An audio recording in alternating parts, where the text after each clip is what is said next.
So, welcome everybody. Can you hear me okay if I speak into the microphone? Is that good? Okay. Welcome to Affordable Housing 101, hosted by the Hamilton Affordable Housing Advocates. I'm Anna Sidzik, one of the leaders of the Advocates, and I want to thank everyone for coming here tonight. I started this group a little bit on a whim a while ago as I started to hear chatter about this conversation, this topic, building in town. And I realized that there really wasn't a supportive voice at the table. And I felt like, if we don't sort of gather together to offer support for affordable housing, to come together, to work together, nothing's going to change. So the underlying mission of our organization is not to advocate for any particular project. We're not vested in any site, any developer, but we as a community want to come together because this is a challenging problem. There's been a lot of controversy over the last few years. There's been a lot of negative talk. There's been a lot of toxic conversation. And it sort of reached this fevered pitch where I felt like we needed to take a step back to work together because this is a challenging problem. And I want to thank all the people who are here tonight, but especially our speakers who have spent literally years of their life trying to help our town solve this challenging problem of MGL 40B. So thank you for coming here and being here tonight.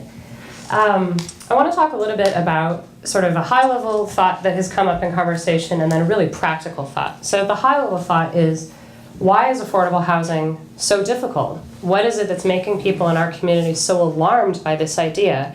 And as I started to unpack that with members of our group, realized that it was really coming down to this misconception of who are we trying to serve, who will be living in these houses. And I was hearing a lot of, for lack of a different word, a lot of classist conversation about who deserves to be in Hamilton, who's worthy of a spot in our community. And that seemed really alarming to me because I feel like housing is not just a Hamilton issue, it's a human issue. It's something that affects all of us. It's something that everyone has a right to have. So I wanted to sort of open this conversation by thinking back a step and saying, what can we as a community do to be more inclusive of people from a variety of economic backgrounds and recognize that people in our community are going to have different stories, they're going to have different layers of privilege, they're going to have different incomes, and wouldn't it be great if we as the town of Hamilton could be inclusive of a lot of different people? So that's sort of the high-level thought. The really practical thought, and this is something that was news to a lot of people, there's an issue of the law. And so I want everyone to sort of turn to the second page of the agenda, which is this page here. There's a little bit of context here. So for people who don't know, there is a law, MGL 40B, was passed in 1969 originally, that says in any given community across the Commonwealth, 10% of that community's housing has to be deemed, quote unquote, affordable. What does affordable really mean? In a general sense, it means that 30% of your income is dedicated to your housing. So that's the general measure of affordability. It gets a little more specific than that when we start talking about who is eligible for those quote-unquote affordable units. So the next part is this little chart.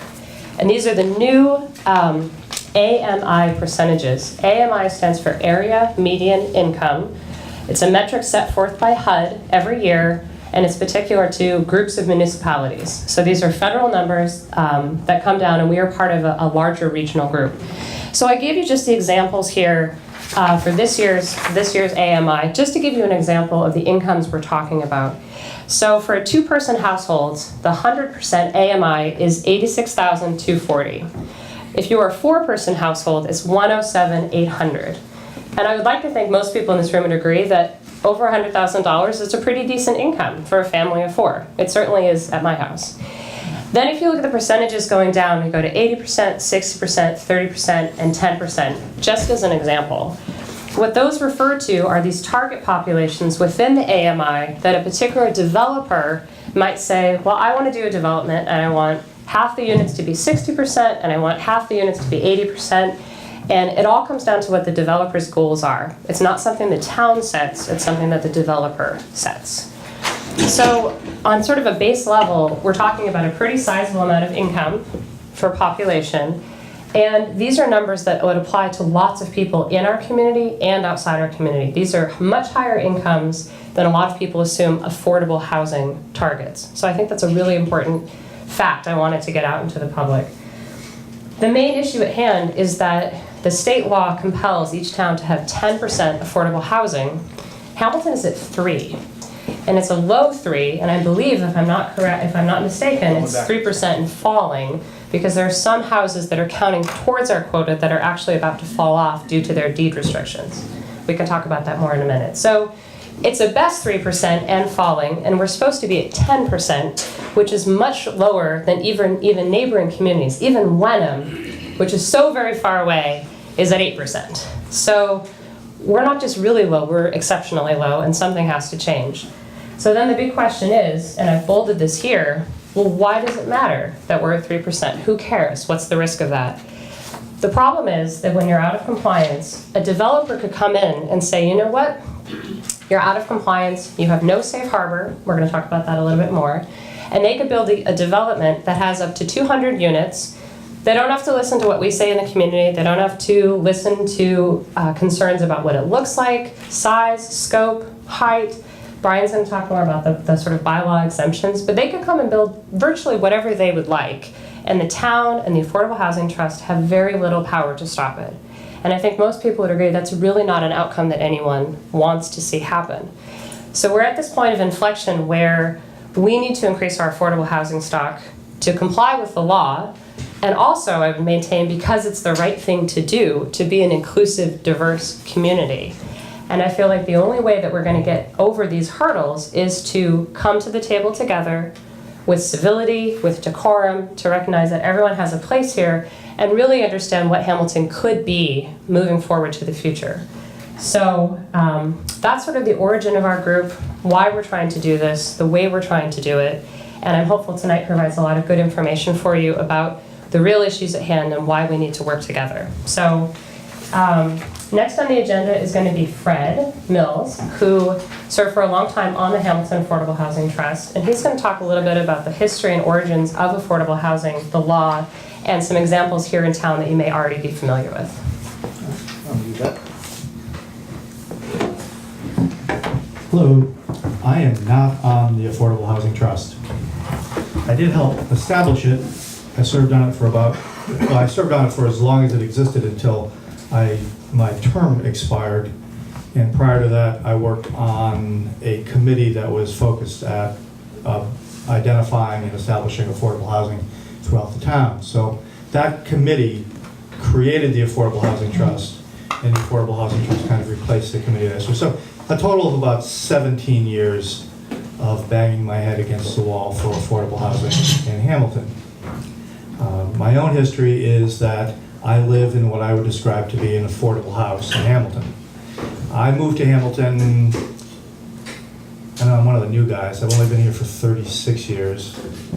And when I moved here because it was the only house I could afford.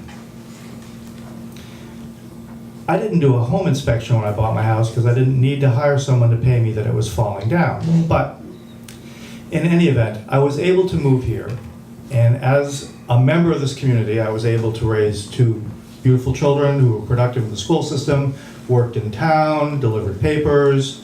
I coached soccer for a long time. I've paid my taxes. I've been part of this community. And I fall into that income stream that Anna described as affordable. And there have been times that I've fallen into the lower part of that, but not lately, which is good. So the history of affordable housing in general is a kind of interesting thing. The 40B law was created, as Anna said, in 1969. And it was created out of the historic reality that I describe as pull the ladder up. We as a group of human beings have, throughout time, when we have achieved success, one of the first things that the successful group has done is reached back and pulled the ladder up so that success for those behind them might not be quite so easy. It's not unusual, and it's pretty explainable in a lot of ways. The law was written in order to help overcome the tendency for this pull the ladder up attitude that a lot of human beings have. And the 40B law was built because communities like Hamilton, Manchester, Boxford, Ipswich, Wenham, Topsfield, you know the towns, created zoning laws that made it virtually impossible for any new income, low income, starting off first-time home buyer to move into a community. They would have to have 1, 2, 3 acres of land to build a house, and it was just prohibitively expensive. So they would be unable to change the demographic of a community. Now, there's all kinds of reasons why that made sense. None of them good, and none of them moral, and none of them economically viable, but there were all kinds of reasons. So when 40B was put in as a law, its mission was to overcome what was entitled at the time snob zoning. It still exists. Snob zoning's purpose was to keep towns from changing. Keeping towns from changing is about as valuable as keeping the tide from changing. Change happens. There's no way to avoid it.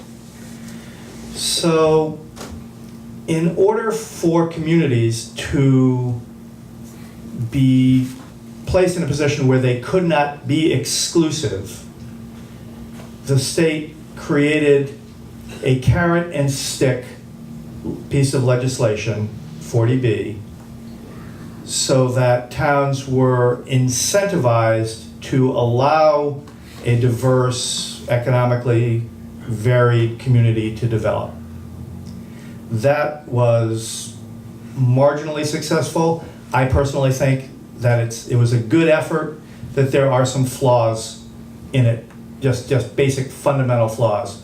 The primary flaw in my mind is that the law requires that the properties be deed restricted in order for them to be identified as affordable. And most communities recognize that deed restriction as what is called in perpetuity or forever. The deed restriction allows people to move into communities like Hamilton, but it does not allow them to grow the equity in their homes.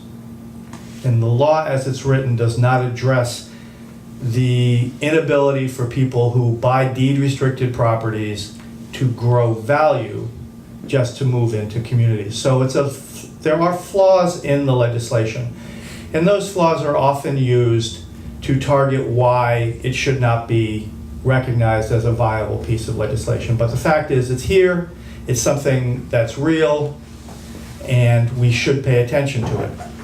The carrot was to developers, and it allowed developers to move into communities that failed to provide 10% guarantee of their housing to be affordable by allowing them to rule over local zoning laws to a certain extent. They can't overcome wetland, they can't overcome health issues, septic is still a requirement, obviously, and there are some other smaller rules. The legislation recognized that no town was going to be able to achieve 10% overnight or even quickly. So it established in the law certain what it called safe harbors by allowing communities to identify for that community a pathway towards that 10% number. And as long as a community established a pathway and marched along that pathway, the agency, the government, the state agency that oversaw the development of homes would say, no, a developer can't go in there and build anything they want. They're really trying hard. They'll get to the 10%. They don't need a developer to overcome the zoning rules. We're nowhere near that. Our safe harbor would have required that we build somewhere in the neighborhood of 20 to 25 houses a year. We've built none. Our current inventory of deed-restricted properties, we have 7 on Annie's Way and Ricker Circle combined, somewhere in there. We have 4 at Carriage Way or the Junction Project. We have 2 being built now by Habitat on Asbury. And we have a number of units that are identified as affordable through deed restriction at Firehouse Place above the Accord Food Pantry.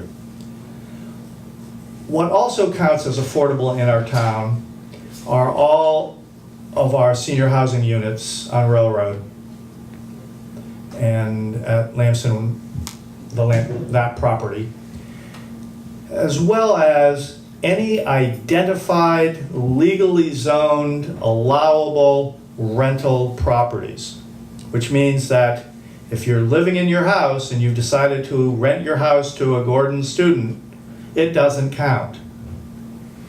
But if you have a 3-unit apartment building, all of those units could be considered affordable. We don't have any of those, and in fact, our zoning has not been proven to be in favor of building that kind of development.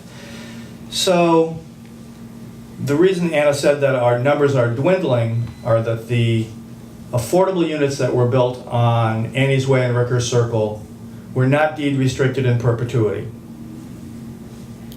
Their deed restrictions will expire in the next 3 years. And when they expire, all of those will come off of our list.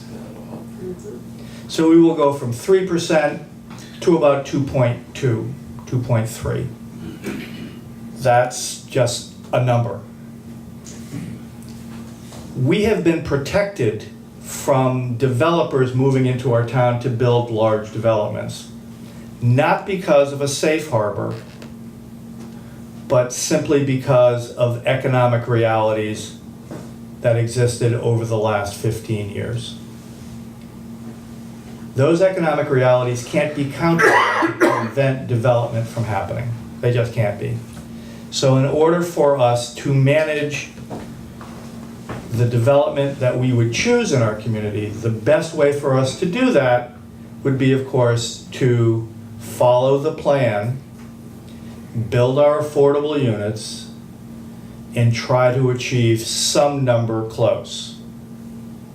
The biggest problem with achieving the 10% number strictly through private development is that only 25% of the units being built in private development need to be affordable. So instead of getting to the 210 units that we need through development, we have to build 1,000 units for 25% of them to be affordable. The math is funny, I'm sorry, I'm not good at it. History major. Are you talking ownership or rental? Ownership. So having a plan, following a plan, doing a plan, that's all a good thing. But the law is the law, and we have now we're now in very close risk of losing any control over development process in Hamilton.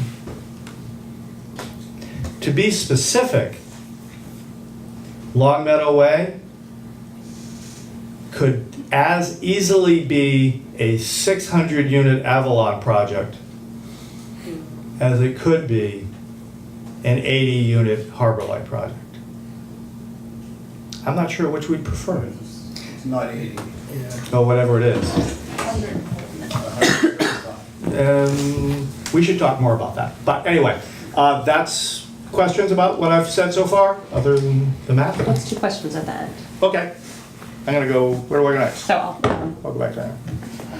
yes, just a note about sort of the plan here is we're going to have some brief remarks, and then I would love to entertain all questions we have.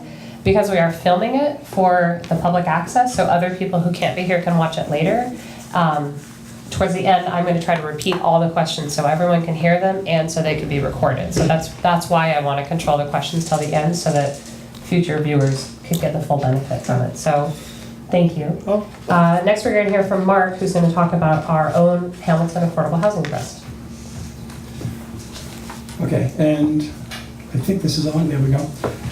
So I'll bring a slightly more moderate tone than Fred, and always have.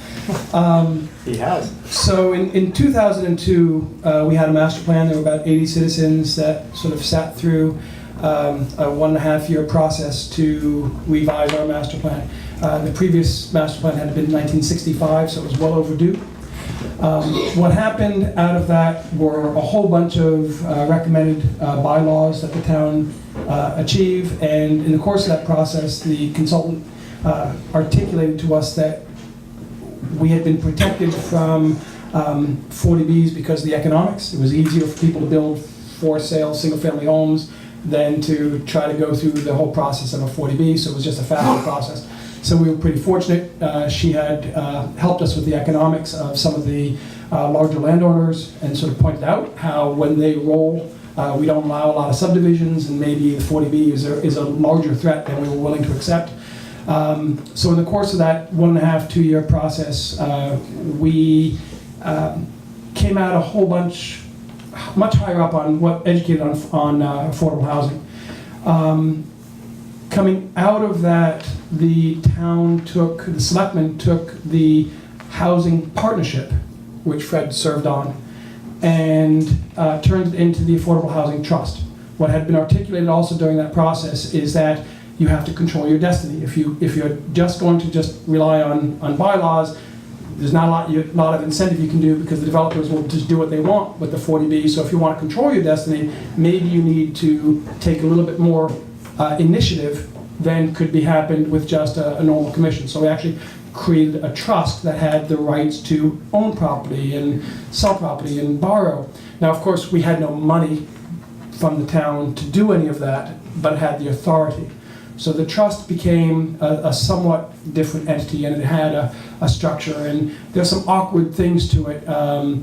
For example, town manager is on it. It's a 5-person board. You have a 4-person quorum. Town manager's busy all the time. So how do you get 4 people to a meeting? It's just an awkward construction of a board, but it is what it is. It was approved by state law, signed by the governor, whichever governor was in place in 2006. So that was put in place. In the meantime, the planning board did some other things towards affordable housing. The town passed planning board recommended inclusionary bylaw, which basically means that any large subdivision, the 10th and every 7th thereafter, has to be affordable or put money into a kitty to make that the case. Unfortunately, we don't build a lot of large subdivisions in Hamilton. Properties get built in 1s and 2s, and so that bylaw, as a practical matter, didn't kick in. The first time it kicked in was the 12 units at Patton Ridge. It created the money that went towards the 2 units on Asbury for our Habitat for Humanity. And then if the project on Hamilton and Asbury Grove, on Asbury, had kicked in, Canterbrook, if that had kicked in, that also would have kicked in some affordable housing, because the size of that project was large enough that our inclusionary bylaw kicked in. Certainly, as a community, we could adopt, and it's legally allowed for us to adopt a more rigorous inclusionary housing bylaw. Right? So we could say, look, that kicks in at a lower number, it kicks in at a higher percentage. Those are the types of things that we can do as a community, but in order to do it, the community has to be up and aware and be willing to support it. The zoning bylaws are two-thirds town meeting vote, and by revising it would be making it kick in a little bit smaller, and there has to be a consensus to do it. I don't know that we have that yet. Maybe we'll get there. 2006, Housing Partnership came in the first housing production plan that we had required 20 units a year in our production plan. And the housing partnership that was in place was very clear that that number was not likely to happen. All of the discussions, all of the charrettes we had said, we need a plan. The state needs us to have a plan. That's probably the lowest we could logically go and still have a plan that had some credibility. But I don't think anybody had any goal that in 2006 we would be going to be cranking out 20 units a year in affordable housing. So we didn't think that we would achieve safe harbor, which at the time, Dave Carey, his attitude was, let's just make progress. Let's do 2s and 3s and 4s, and let's not try to get 20, because getting 20 is pretty disruptive. And so it was not a bad goal, but of course you needed to be able to hit the singles and the doubles and hit the 1s and 2s and 3s, which we didn't do in those years, because once again, the town was like, do we want affordable housing, yes or no? It was a much more civil discussion there than it's been over the last 2 years, but it was still not necessarily fully embraced. But we did have a production plan that worked. Following 2006, the selectmen at the time charged a bunch of people to try to get certified units at Asbury Grove and Gordon Conwell. Because people have said for a long time, hey look, we have units there where price point they qualify, income-wise they qualify, why don't we do that? And they went back and forth to the state, went back and forth to the owners of those properties, and by and large, the restrictions by either the ownership, Methodist Church or whatever, automatically don't let you qualify for the fair housing requirements that we have at the state and federal level. They were disqualified that way. And there were a bunch of other, not interested at the time by the landowners. Asbury Grove was confusing because you had both the landowners and the leasehold landowners. So it was an interesting discussion. We have people saying in meetings over the last 2 years, let's do the same thing. But it had been run up pretty high to the state level back in 2006. So, and I suspect in 10 years, someone will make the comment again, and we'll have people chasing that down. And unless fair market housing laws change, we're not likely to get those Asbury Grove and Gordon Conwell units certified as qualifying for affordable housing. Pushing forward a little bit, 2007, the Affordable Housing Trust was trying to focus on rentals, because as Corinne hinted, if you have a rental 40B, all of them qualify for the certified housing stock, not just the 25% of the units that might be affordable. So if you build 10 units of rental, let's make it easier, 20 units of rental and 5 are affordable. If it was condos, though, you would have 5 added to your housing stock. If it was rentals, however, all 20 of them would qualify, even though only 5 were deed restricted. So there's a huge incentive to have rentals that actually met really well with the demographics of the town and where people wanted to downsize. There was a really sweet spot if you get into a rental apartment, affordables. So the Affordable Housing Trust chased that for a little bit, but it ran into the fact that it had no money. And it couldn't, and on top of it, we have no zoning in Hamilton to build rentals. You'd have to use 40B. We don't have anything, we only have single-family zoning in Hamilton, and if you're going to get around single-family zoning, you either have to use one of the special permits, which were geared towards saving open space more, or senior housing, and they weren't geared towards affordable.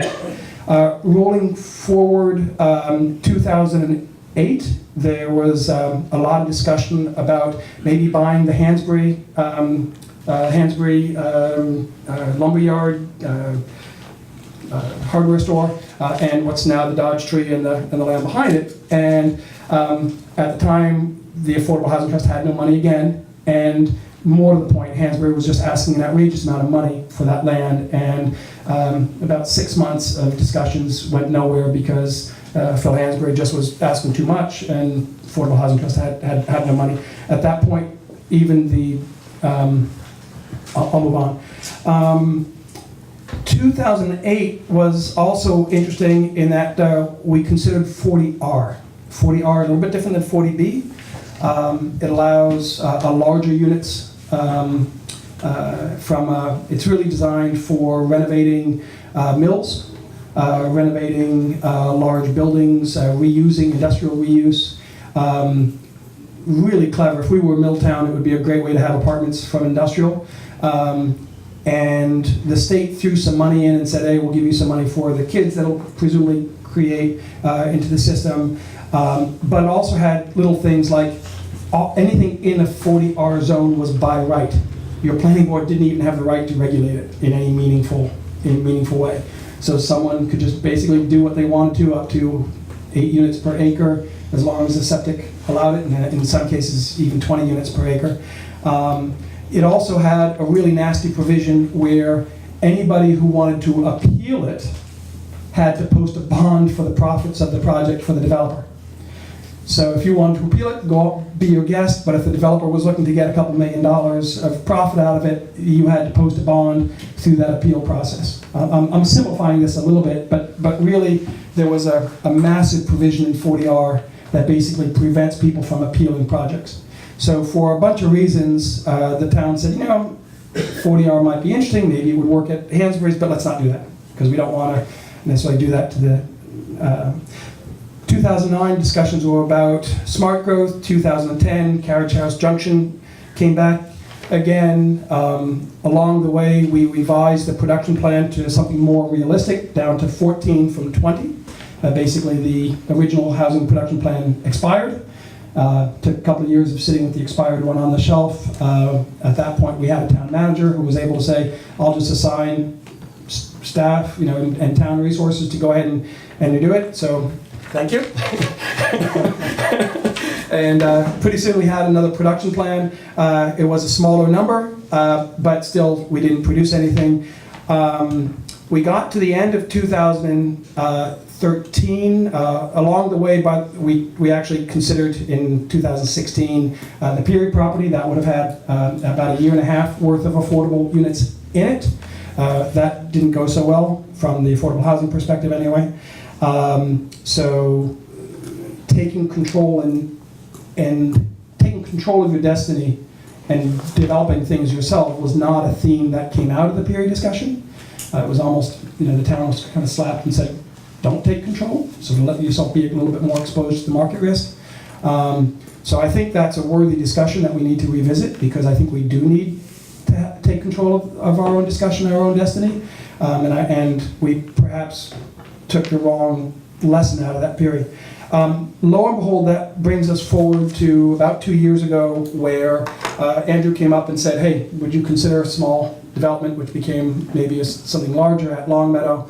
And the Affordable Housing Trust, with that perspective, said, a developer willing to do affordable next to the high school, where some of the people at the high school probably would qualify for affordable housing. First year, second year, third year teachers sort of would qualify for this table, as well as, and we said, this is starting to sound good.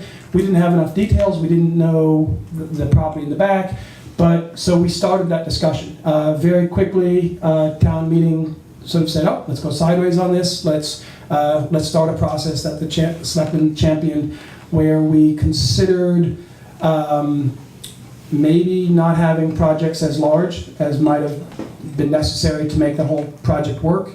And so we started looking for town-owned property. We started looking at other projects around town in different forms. We created a process that we'll end up talking about, where we actually created some rules that we never had before. So last year and the year before, we created a process to evaluate, a very public and transparent process. And we basically ended up with, let's do smaller projects, 20 to 40, let's spread them around town to not burden any one neighborhood. Let's work with developer partners that we think have the same values that we do about having mostly rental projects that would work at a scale that Hamilton works. And you know what? We thought we were there. Here we had a 20-unit downtown, 40-unit out there, spread around downtown, outside. It was all rental. I was with a partner who demonstrated 2 years of phenomenal good faith working with multiple neighbors, not just the neighbors of those two projects, but other projects around. And real estate's a tricky thing. It falls apart at the end, and hopefully we're not at the end. because everything in the end is good, and if it's not good yet, it's maybe we're not at the end. But the point is we're close. We were as close to a real project as we could have been within the structure of the Affordable Housing Trust and the authority and the money given to us by the town and by the selectmen over the years. So that was a little bit rambling, but that's the history you were looking for, I think. Yeah. Thank you, Mark. My name is Patrick Reffett. I'm Director of Planning and Inspections here for the town of Hamilton. Anna has asked me to talk about the use of municipal property and buildings for affordable housing purposes. And I wish I had better news, but I'm going to tell you what I know, and I'm going to tell you where I think that we're at right now. One of the early things that we undertook when I started here about 3.5 years ago was to look at town-owned properties in a chart form, look at their level of acreage, look at how much of the property is wet, how much of the property is in floodplain, how much of the property is developable or not. What we really found out, and I know this process had been undertaken a number of times, but we found out of the list of properties that the town owns, there are very few that have significant development capability. By significant, I mean over the ability to have, say, 5 units or more. But nonetheless, it's important to continue to look. It's important to continue to evaluate what building technologies might come about that might make for development on those smaller properties.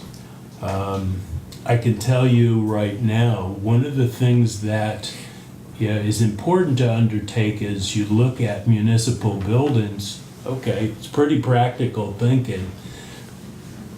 Are you using it now? Do you have buildings that are unused? How would you want to use them? You look around the landscape of Hamilton, we have virtually all of our town-owned buildings of any size, they're being used. In spite of that, there are some individuals who have looked at this property in combination with a portion of the public safety building property as well as a portion of the Winthrop School property in sort of a consolidated way of taking the area where the 3 parcels come together and looking at it as a means of generating an opportunity for affordable housing. In my opinion, it's an extremely expensive undertaking. Again, as I've mentioned, here's a building we're using. We don't have an alternative for use for this building right now.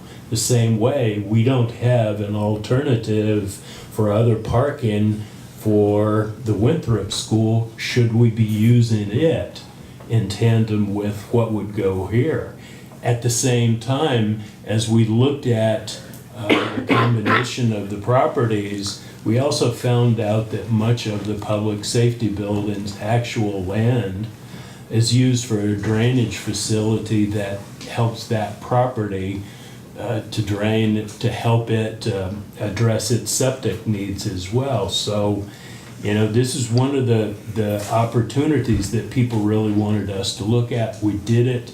We came to the conclusion that it really wasn't a viable approach to take for a number of reasons. Yet another one is the fact that even if you assemble all of this, it'd probably take 10 years worth of town meetings to get to the point where you had surplused the property through all of the permitting bodies, the Board of Selectmen in both this community as well as Wenham. So it's a complex process to surplus a property. I can tell you in fall town meeting of 2016, the Affordable Housing Trust advanced a piece of property on Central Street with the hope of seeing that property used for affordable housing purposes. Unfortunately, it was soundly defeated. What I take from that is that there's a lot of unfortunate pushback when people see projects occurring in their neighborhood and they don't quite understand it.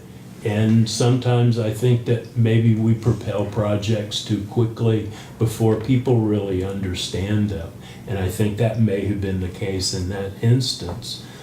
We could have had probably 5 units of affordable housing on that particular property, which would, hit part of our goal, which is to try to locate smaller intermediate projects around the community, which we still want to continue to do. But I can tell you that Hamilton's made a lot of efforts. We don't have a lot of resources. If you know anybody who wants to get rid of property, let us know. If you've driven around any of our surrounding communities, I've worked in Somerville, Cambridge, Newburyport, Salem, etc. Those communities have dozens of former school properties which are now functioning as affordable housing for families, for seniors, for worker housing. Those are the kinds of typical projects that do have the ability to take place. They're used to having traffic in those areas because they were schools and functioning opportunities that were part of the community. So that's one of the things that a lot of communities have done. I wish we had those kinds of opportunities here, and maybe that will take place over time. I know that the school committee continues to look at how their properties are used, how enrollment goes up and down. We need to keep our eye on the ball. We need to evaluate what opportunities do come to us. That's really it for me. Great, thank you.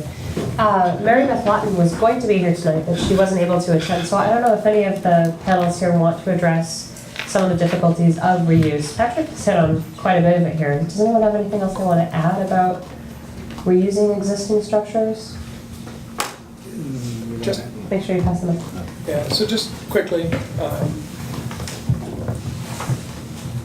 so in our community, reusing existing structures is, as Patrick mentioned, pretty hard because we don't have a lot of surplus extra properties. In the context of tasking individual homes to some way to break up into condos, we don't have zoning law other than 40B. So that we would have to use that metric for it. The Great Estates bylaw that we have is not really, which is designed to reuse large houses, is really not designed in any way with a set of economics that would afford be working on affordable housing. So then it goes to a bunch of the other things that the Affordable Housing Trust has been trying to do, and that's to create incentives by which someone might look to the Housing Trust for money for making a kitchen affordable, adding another room, doing improvements to a house, which would fall under this renovations piece in exchange for deed restriction. And what someone has to consider is they may not have income, so they may not qualify for a loan. The Affordable Housing Trust might be a source. We've been trying to come up with different structures to do that. But it's really hard for someone to pull the trigger and say, yes, in exchange for that amount of money to renovate something in my house, I'm going to accept the deed restriction on the house, which impacts their ability to sell it in some future way.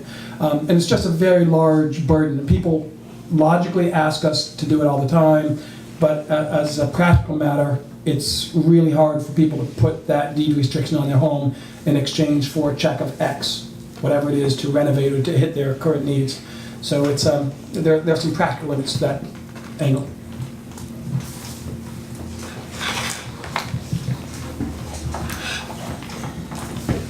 Thank you. I'm Brian Stein. I'm the current chair of the Hamilton Planning Board. Anna asked me to touch on a few things that have already been talked about a little bit. One of those was Safe Harbor. And just to get into that just a little bit more, as Mark mentioned, I think, we now are looking to do 14 affordable units per year, and that is basically the minimum the state will allow for any kind of safe harbor. It's basically 0.5% of the total number of units we're looking to get for affordable housing per year. And obviously we've done a couple this year or last year, but that was about it. So we're not even close to that number. But what that does is it allows the developer to still come in and apply, but then the zoning board, who is the governing body for a 40B permit locally, has 15 days upon getting that application for a comprehensive permit to claim that we have safe harbor. So if we've done our 14 or more per year, the zoning board can say, nope, sorry, we see your application, we have this proof that we've done this X number of units per year, and in a sense deny that permit from happening. The applicant can challenge that with their own documentation, again within 15 days, and the state then has 30 days to review all of that and determine which way that goes. So it's just a little bit of a background on how Safe Harbor works. The other thing is, what exactly does 40B exempt you from? And it's really, it was mentioned, it's local zoning. So what do I mean by that? Currently in our town, we're 90-something% residential. We've got a small business district, downtown here that allows commercial uses. And then the rest of our zones are 20,000, 40,000, 80,000 square foot lots, if you will, and for single family homes. And as Mark mentioned, we do have a couple of other bylaws, senior housing bylaw, great estates bylaw, that allow for slightly denser development for senior or for whatever the great estates allows, and it does allow a couple of different things. But basically what I'm saying is that we don't allow any real kind of apartments to be built in any density, or condominiums to be built in any density. So that's one of the things that 40B allows is a developer to come in and say, hey, I want to put X number of condos or X number of apartments on a piece of land where it normally wouldn't be allowed. The other thing that it allows them to do is, every town, including ours, has some kind of setbacks on a property, and 15-foot side yard setbacks, 25-foot front, 30 rear, whatever those might be. The developer can come in and say, to make my property as dense as I need, I need 10-foot setback or a 5-foot setback, what have you. They can basically come in and say, hey, that's what we want to do. They can override that portion of it. Height as well. On a fair amount of 40Bs, they might not have the land area, so they want to go up higher than our 35-foot height restriction allows. So they can come in and potentially do something that's 40 or 45 feet high to get 4 floors of apartments.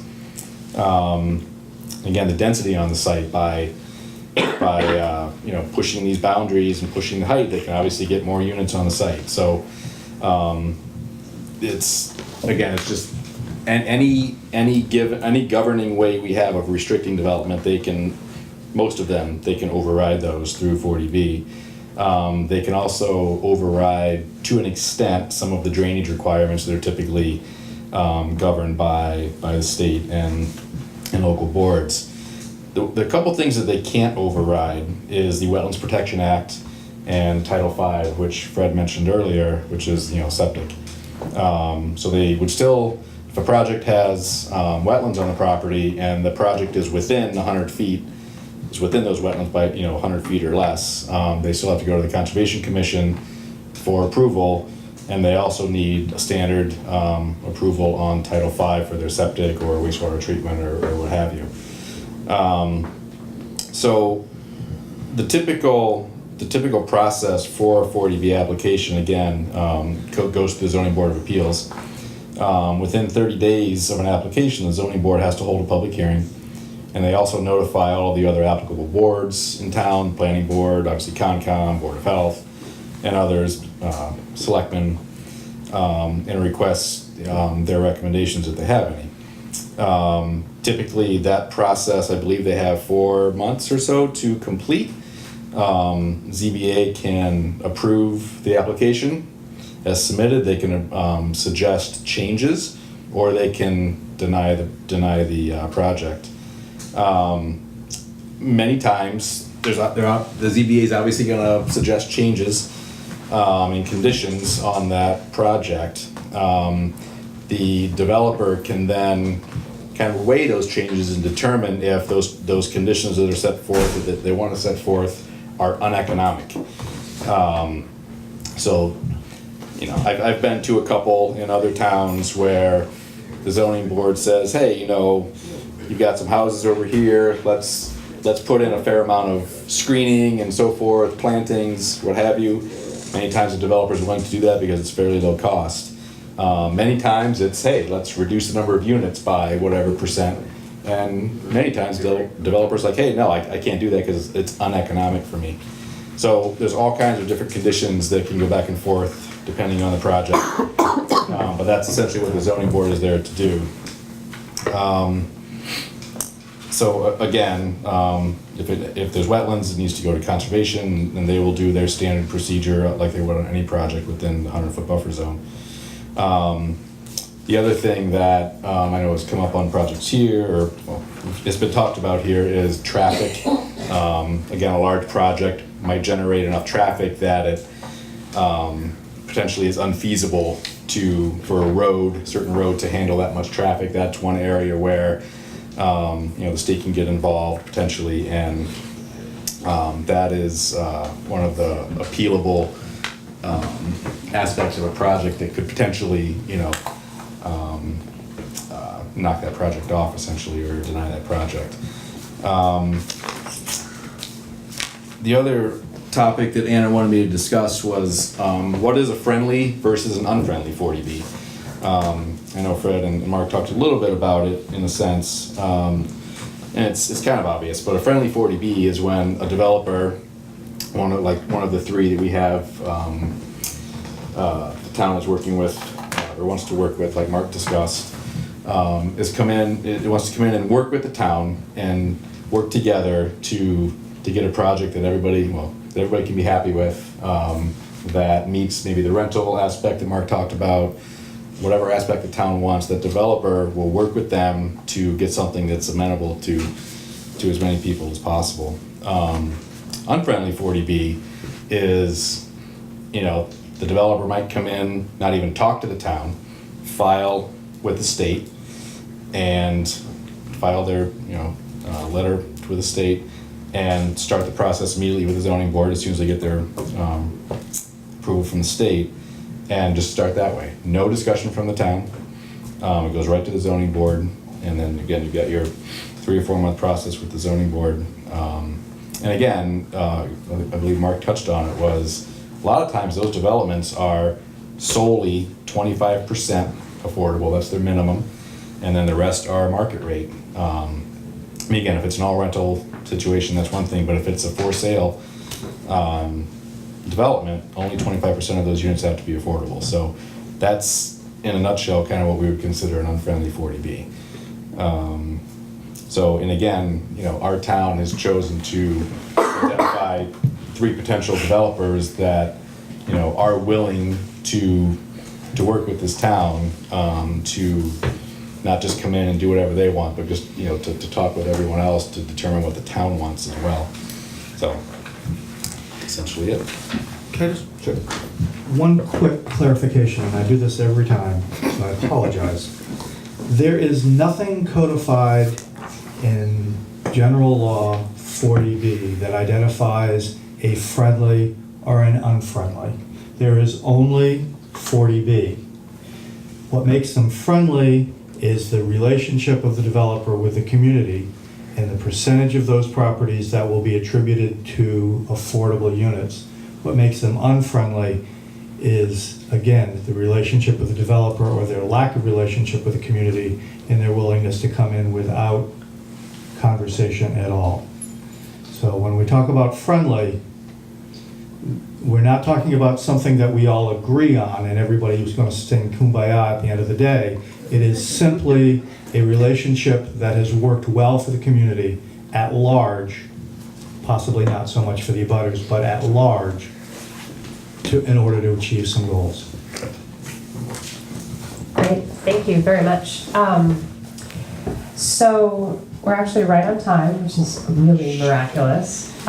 So before we open up to basic questions, I just want to sort of underscore two high-level points that I think, as demonstrated, there's a lot of technicality that we're fortunate in our town. We have a lot of people who understand those technicalities who can help us and who can help us wade through. I also want to make clear that this is a process that's been going on for a number of years, and the town, in my opinion, and I think the opinion of a lot of people who've been watching, has done a lot to try to move these projects forward, but have persistently hit community roadblocks through misunderstanding, negative feeling from abutters, pressure to not do anything. And so now we're sort of at this impasse where our not doing anything is actually harmful. The moment of waiting has passed. So if you haven't had a chance to read it, they've been talking, this sort of context page, which is on the back of your agenda, outlines sort of why we're in this situation, what the town has done. We talked about these community host agreements with quote-unquote friendly developers, people who want to work with us, Habitat for Humanity, Harbor Light Community Partnerships.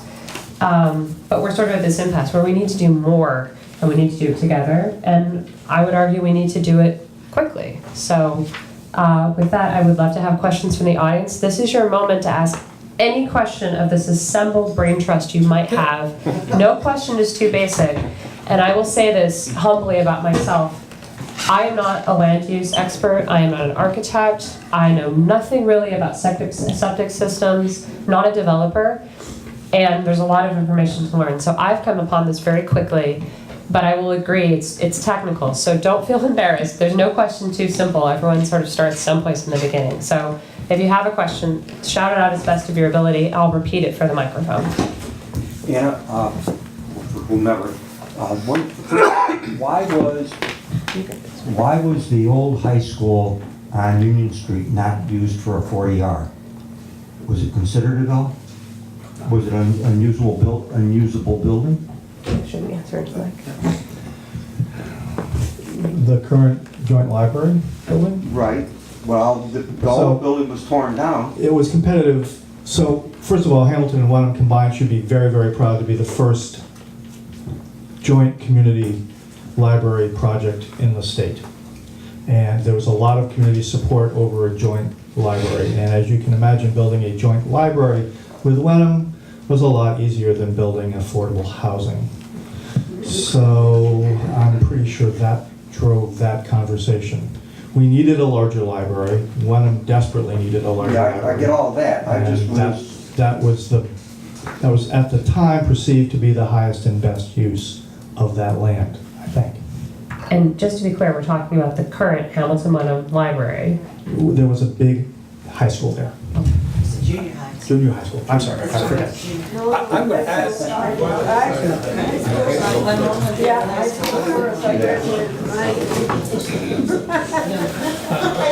I would add that the community was not woke yet about affordable housing. That's the problem. Any other questions? Yeah, I can ask you one. Let's hear from some other people. The man in the red? You, the man in the red. If you say it, I'll repeat it. Oh, okay. I'm probably the newest one in Hamilton. We've only been here since 2012. I have a son that's in high school. And I've been following the affordable housing since we've moved here. And I think our elected officials have been doing a great job trying to get affordable housing in Hamilton. The problem I see is the opposition to affordable housing. they have used a playbook that politicians have used it for years. Half-truths and lies. Hey, huh? Oh, can't hear me? He's saying that he's, Should I use the mic? yeah, do you want to come up and use the mic? We can do it that way. Can you hear me now? I've never lived in a community that ever had a problem with affordable housing. And I've lived in 6 different states besides Massachusetts. As I was saying, the problem that exists is not our elected officials and not the people that are sitting here today, because they're all for affordable housing. The problem is the opposition to affordable housing. They're well organized, they use half-truths and lies to convince people how affordable housing is detrimental to them.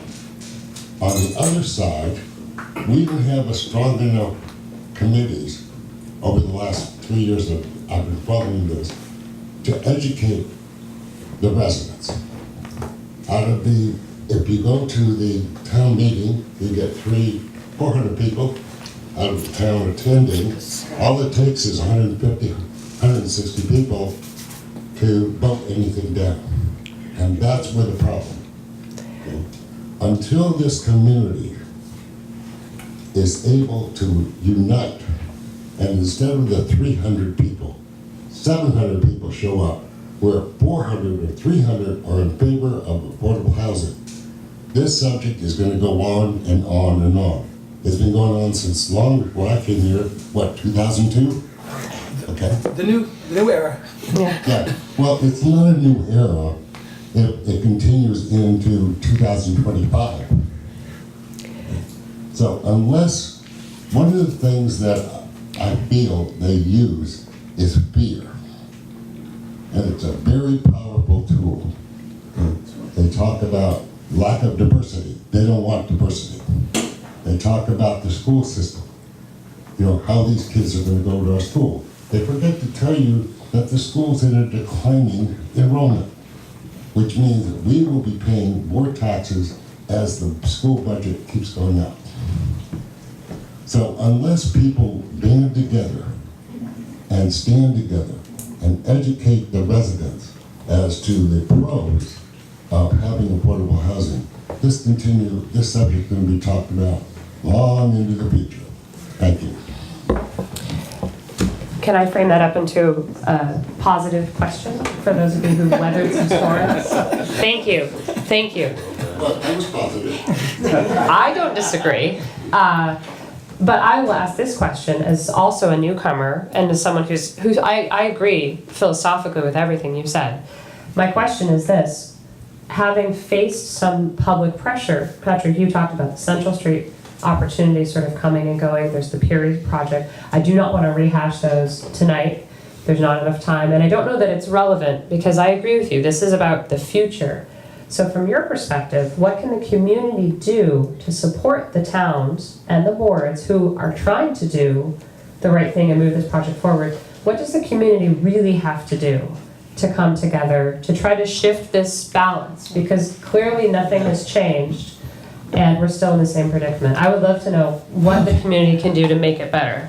So, the affordable housing discussion is based on a 3-legged stool concept.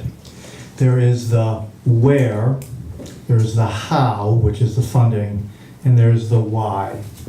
As a community, we spend a great deal of time focusing on the where. We don't spend anywhere near enough time talking about the how, because funding is an essential element to that. And we have allowed the why to be viewed as a altruism versus practicality conversation.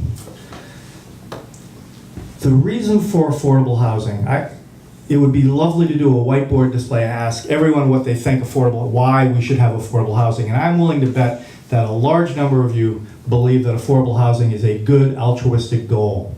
And I do too. However, the primary reason to do affordable housing in a community the size of Hamilton has less to do with altruism and more to do with the economic realities that a balanced housing stock, a diverse community of incomes, is actually more economically sustainable than a constantly growing McMansion community has. It's what's referred to in community development as the Scarsdale approach.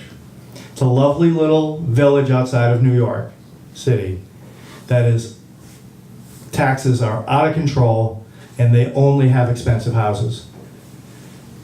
It's a path that is unsustainable and cannot be built.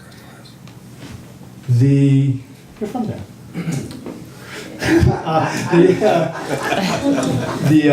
The reality is that in order for Hamilton to be economically viable, it must have a completely balanced housing stock. We have what would be described in real estate terms, and I only know a little about real estate after 35 years of selling it, is that we have a large hole in the middle across all of Massachusetts.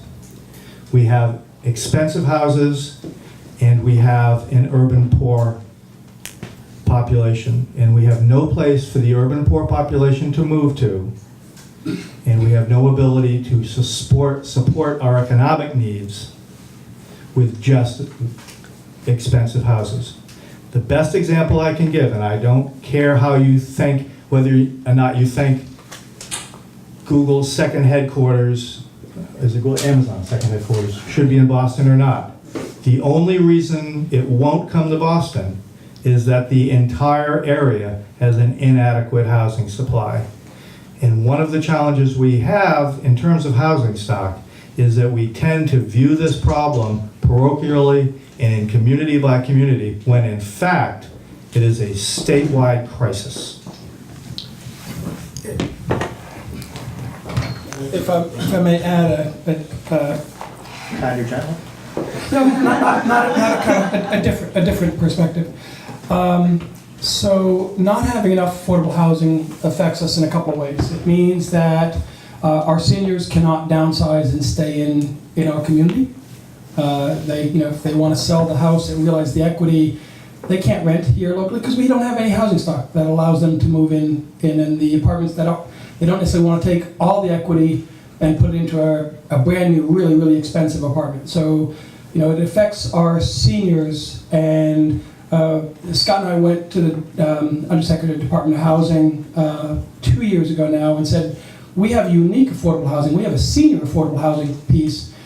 And she said, yeah, we get that. And if you demonstrate your economics, we'll give you a little bit more latitude to have a senior solution to your 40B than just a family solution. But the state pressure is for family and for workforce housing because of the economics, not necessarily the treatment of the existing residents. And in our community, we have a very large number of our seniors in our surveys have said that they would love to downsize and stay in the community, keep their network of friends and relationships available.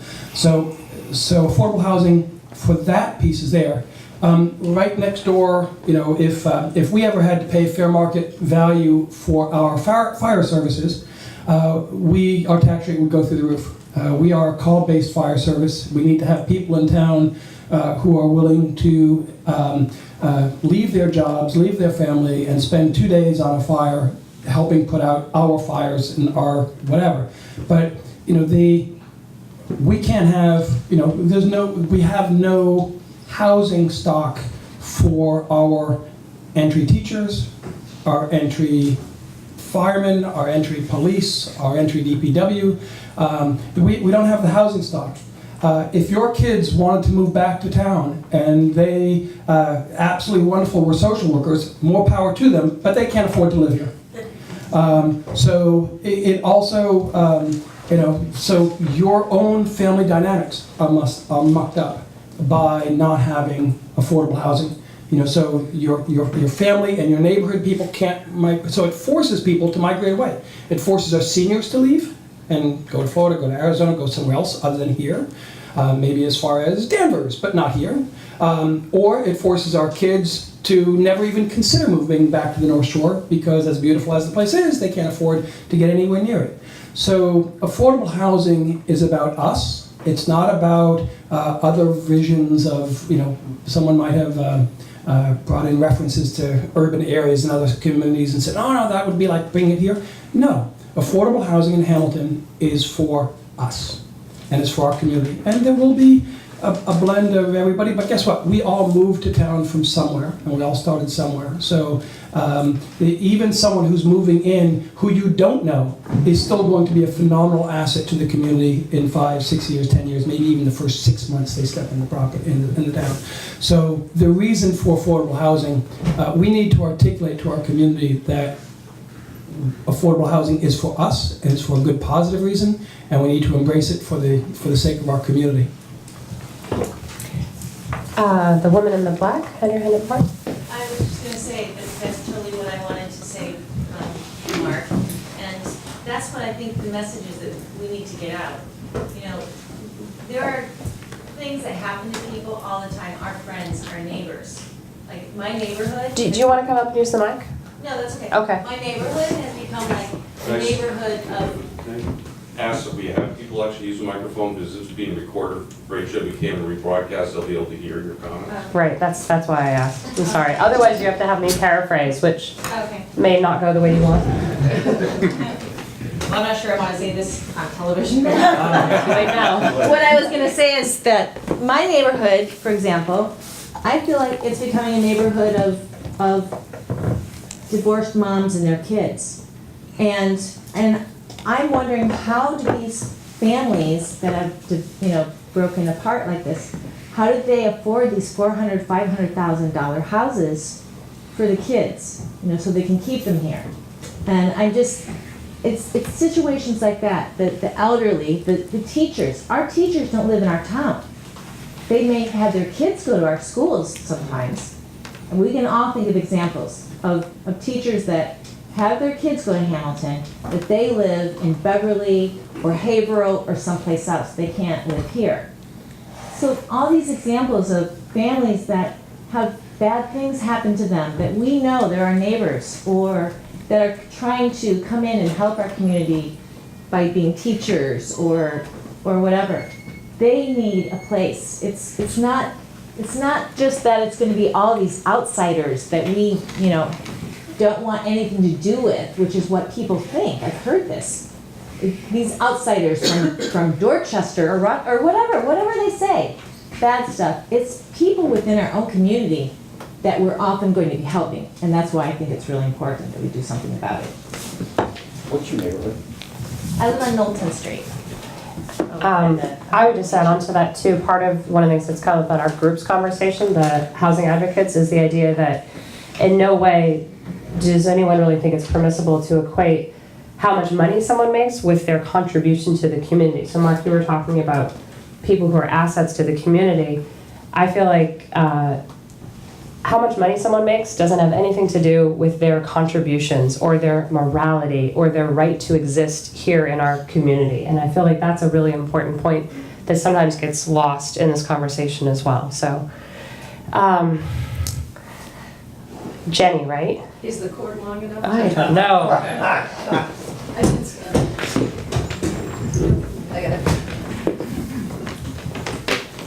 I just had a quick observation and then a question. Some friends of ours, their son and daughter-in-law and 1.5 children just moved to town, and their entry-level home was $300K, into which they had to put another $100K to make it habitable. And like that, it's not affordable. I mean, it was absurd. They had to spend that much to come to a community they wanted to live in and, stretch further than really they should have had to. And, this is an engineer and a nurse, and for goodness sakes, it was absurd. But my question is apropos of some of the friendly 40B we've been discussing in the last while. That was an all rental, the one I'm thinking of. Is there a consideration of developments where they're all deed restricted family, like, deed restricted affordable condos, so it's home ownership as opposed to rental? Because I'm thinking some of the community backlash might be against the concept of rental and that renters might have a bad vibe, you know, undeserved, but, you know, that maybe home ownership might be a better sell. So would 100% home ownership, deed restricted, you know, condos or whatever, be more viable to town officials? I mean, is that possible? Did you consider it and reject it, or did that just not come up in the current discussion?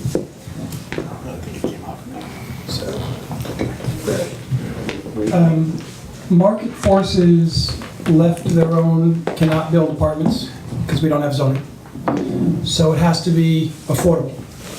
And so even a condo structure would have to use 40B as the entry in order to be allowable to build in town.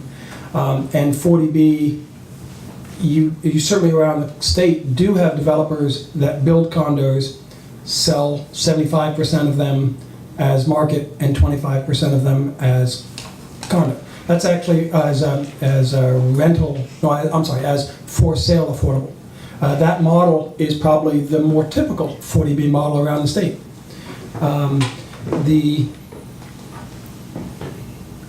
Do you know where you're going to be in 5 years? If you're in transition, a lot of people don't. And so the purchase is a harder model for affordable people, people with affordable level incomes to manage. They're also, their lives may be in flux. They may have a year or two job now, and then a year or two, you know, it might change. So it's not clear that condo is the right way. It might work, but I can argue both sides of the demographics of it.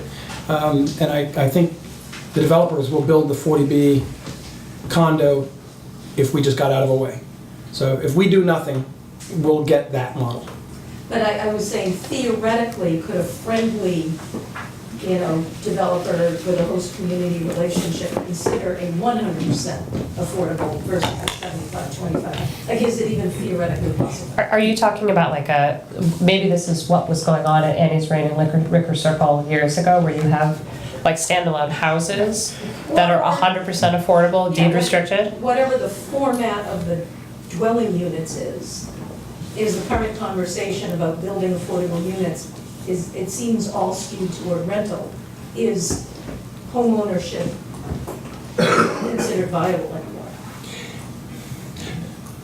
It's a more difficult undertaking in a lot of respects, because what happens is, as was discussed a while ago, typically what happens is that 25% of those units that get built count toward the 10% equation. The other 75% out of that development, however big it is, they don't count toward it. One of the things, you know, that I think's important to bring up about the reason why we were talking about undertaking project work on public property is the ability for the town to set the requirements specifically of what it wants out of that project. For instance, if we had this unicorn piece of property in town that, say, was 10 acres, and we could have, a project with limited density, with all home ownership, with all seniors or family, or however we wanted to do it, when you have that land, you're in the control position. Unfortunately, we just don't have that. I wish that we did.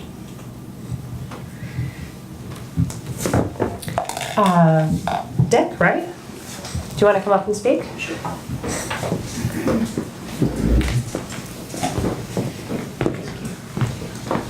Okay, Fred Mills mentioned parochialism, and this really led me to something that Mary Beth was going to bring up. But during your planning, did you consider what similar communities were dealing with in the way of affordable housing? I'm thinking of Manchester, Oxford, maybe some further afield like Lexington, Concord. You see, this is really dovetails into something else. If we knew what other people were doing and were more successful, maybe we could use that to help us. And also maybe, as a secondary benefit, the opposition seems to be throwing statistics around quite a bit. Maybe we could compile some statistics of our own that could be substantiated to boost our case.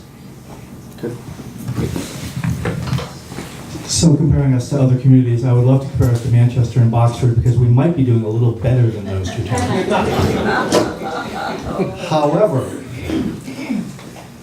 Wenham is at 9, Georgetown is at 10, 11%, Danvers is at 10%, Beverly is at 12%, Ipswich is at 9.5%. These are communities that we should be emulating, but unfortunately we are emulating Boxford, Manchester, to a certain extent Lexington, Weston. These are communities that have not embraced the concept of diverse, balanced stock. Georgetown has been at over 10% for a long time. If they can do it, there's no reason why we can't. What have they done to get there? First of all, they have an adequate amount of senior housing supply, and all of that accounts towards affordable housing. Every project that's been built in Georgetown they've had a large requirement. They've really leaned on developers to increase their percentages beyond 25% in their development. They owned some more town land than we did, and they did town-owned projects. A lot of times people say, no town is a good developer. It's absolutely true. But I don't know any towns that actually develop. What towns do is they partner with developers. So when people are saying a town shouldn't develop, what they're simply saying is, we don't want any development. The real question is, should a town promote, develop relationships, and advocate for constructive, affordable development? And yes, towns should do that, and that's what Georgetown did. Did Georgetown have land along 195? Yes. The question was, did Georgetown have land on 195? On 95, and I think that gave them, towns have a little bit more flexibility, mostly fewer abutters when you develop on the fringes of your town. We see that whether it's cell tower, whether you see lots of things happening on town boundaries, and I believe Route 95, Interstate 95 acts as that in Georgetown, and they had very little opposition to basically do what you want there. So we need oceanfront affordable housing. That's the key. Or a state highway to... The state highway. More questions? Bill? Just to continue that thought a little bit, but in terms of building community support, I mean, I think it would be important to talk about the success stories like you mentioned of other communities. We can't just have to start from scratch every time. There's got to be some successful specific project that we can use to sort of show the success story, and maybe that would help build sort of support the community, and also give us a model to follow, so we're not reinventing the wheel every time. I know every community is different. I don't believe in cookie cutter development, but maybe it's important as we continue this conversation to sort of come up with very specific success stories that can show the community that it's the right thing to do and it would be successful. So I think it's a good point you made, and I think we should continue that. It's a great idea. Examples. Question again? Do you want to come back up? Do you want me to repeat it? No. Okay. I was just curious why we weren't able to use more of the Patton property that we were given as a town, and if there are still maybe opportunities there. So the question is, why weren't we able to use more of the Patton estate? Or are there still opportunities to be had at the Patton estate? Pardon me, did I get that right?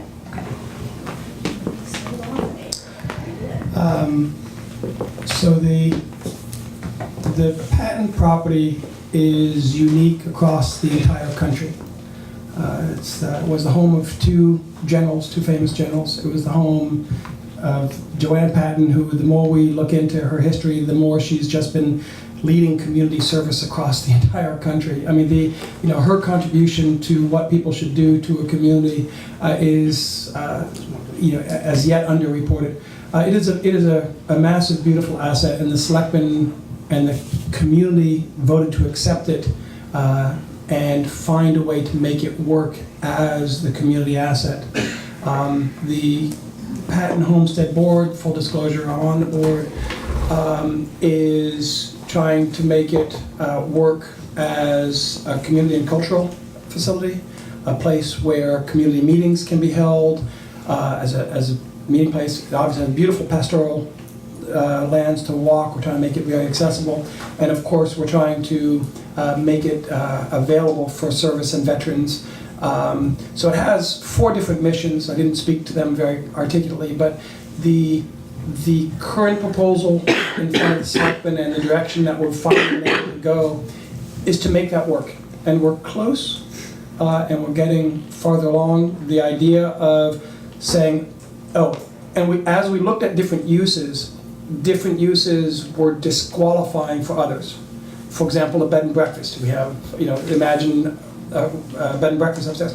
Well, you couldn't have weddings if you had a bed and breakfast because, you would have to clear the whole thing out for the wedding party on Friday and clear the whole thing out for another wedding on Saturday and clear the whole thing out for, some of the uses are incompatible with other uses. And so you have to find a blend of ways to use the property that are consistent.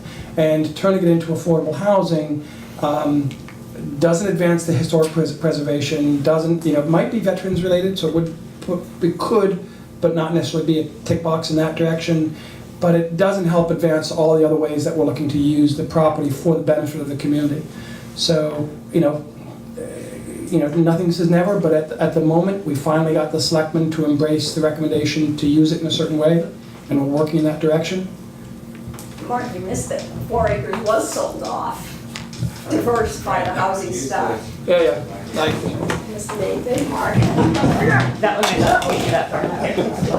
So you did get that. Hi, I'm Corinne Kale, I'm president of the Patton Homestead Board of Directors, and one of the things we looked at right away is that when the gift was accepted, 4 acres were sold off for the development of housing, to diversify the housing stock in the town. And a lot of people didn't want that to be sold off, to ruin the pastoral view, as some people would say. But it was sold off. It brought in $1 million back to the town, $500,000 of which is sitting waiting for the development of fields in town, since turf fields couldn't be located there. So given back to that, and there were funds for the Affordable Housing Trust. $156,000? $156,000 went back toward affordable housing as well. And then the balance of the money was toward the maintenance of the house. So the property certainly was not kept off bounds at all from sale, and then even in addition to the sale of the 4 acres, another 9 was put in perpetuity into conservation restrictions. So that land isn't available for any kind of building either. So what's really left isn't even that large in regards to land, because you've got wetlands down there, you've got a pond. If you haven't been up there, you really should. It's absolutely, I think, the most beautiful spot in town. So I think, that's an excellent question. We certainly talk about it, and at this point in time, I think the property has done a tremendous amount to diversify the housing stock and bring revenue. Houses that were built over there, and that's what I was trying to figure out exactly. Yeah. Why we didn't go a different route. Yeah, and it brings in close to $150,000 a year in tax revenue. I mean, it's just unbelievable. That has been a win-win-win, triple win. Not that I'm biased, but it's been and it will continue to be a phenomenal property for this town to have. So appreciate the question.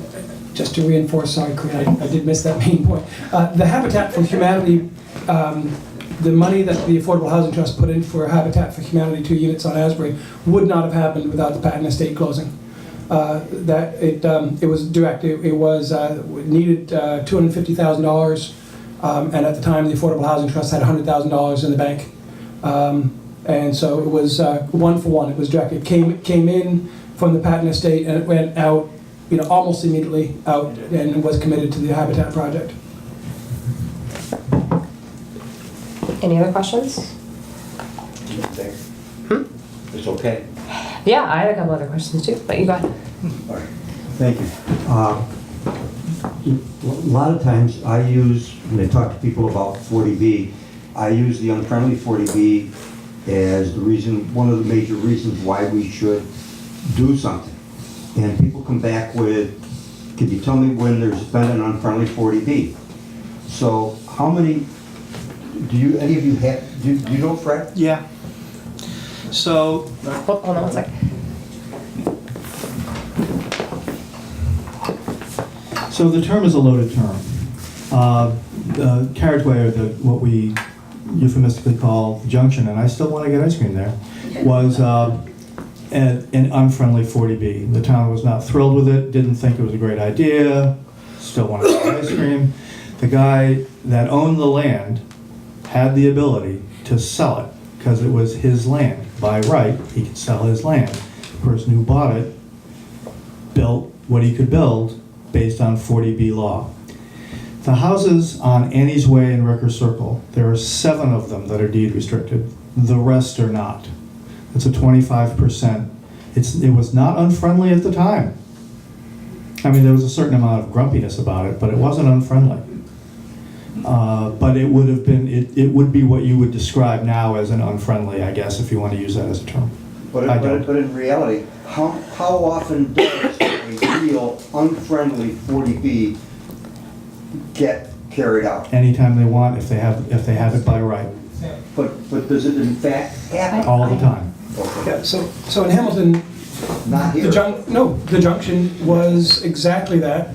The planning board recommended to the zoning board not to approve it because oddly enough, they didn't even try to get waivers of their setbacks, right? It just so happens that if you build a 3-story building 25 feet off of the edge of a property, it looks pretty obnoxious. And the residents of Donald Road, had these structures put up right in their backyard. It was pretty high, pretty quick, pretty close, but it didn't violate our setbacks. And so a friendly 40B, an unfriendly 40B doesn't have to be waiving all of our bylaws just to be inappropriate. Now the junction is part of our community now, right? So as we know, we all have to sort of let that history go by. We can learn what we can from it, but it's part of it.